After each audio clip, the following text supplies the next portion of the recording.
graduate student in the geology department. And I love it. We have a new and different graduate program.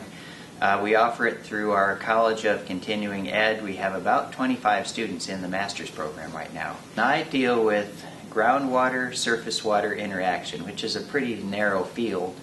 But it puts me out in rivers a lot, and we look at how rivers seep into the subsurface and then they recharge the aquifer. And there's a real practical application there because fish spawn in rivers. The salmon and steelhead are declining in California rivers. We've had several really bad years. There's a collapse of the populations. A few years back we had 180,000 adults return to the American River. 2 years ago we had 5,000 adults return. So its order of magnitude declined, and we're trying to figure out what the problem is. I work with biologists and engineers on stream restoration projects.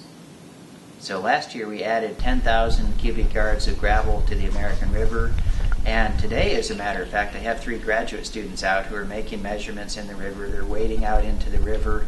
A salmon can only move a rock a third its body size, so in order to create a good habitat for them, we needed smaller gravel and smaller sized boulders in the river so that they could have a good habitat. The federal government came in, added a bunch of gravel, and what we're doing is we're monitoring the gravel to make sure that it's getting proper flow through it and that the proper nutrients are getting to the salmon eggs and the roes and the red to give them a nice habitat to survive. We have installed these little mini piezometers, which are mini wells, about 30 centimeters into the gravel. And this is the depth that the fish lay their eggs, but it's also a good depth that shows the interaction between the surface water and the groundwater. So what we do is we pump out some of the water from those mini wells, and we're testing for DO, dissolved oxygen, EC, the electrical conductivity, turbidity, how much stuff is in the water, and a couple other things like pH. And we also test for velocity.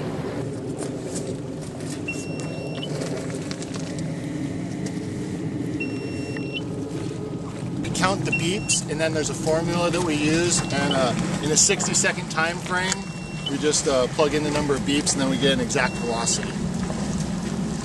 One of my grad students put together a gravel budget for the American River. So we're trying to figure out how much gravel flushes through the river in an average year. And what he found is when they put in Folsom Dam, it blocked the flow of gravel. So we're not replenishing the gravel anymore. And largely because of his work, the Bureau of Reclamation committed to spending money every year. So they're spending between $250,000 and $500,000 every year to truck gravel in. So basically what we're trying to see is the gravel staying put or is it moving, and if it is moving, where is it going? We used to have huge salmon and huge runs coming through here, and those runs are nearly non-existent now, and the salmon are much smaller than they have been historically. So what we're trying to do is we're trying to revive that population. Well, I feel good about the river projects.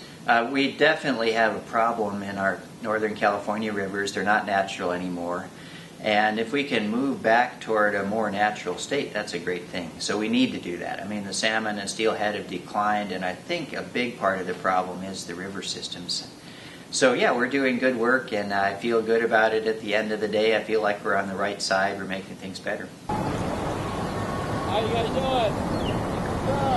Are you having fun? Are you having fun? Forward.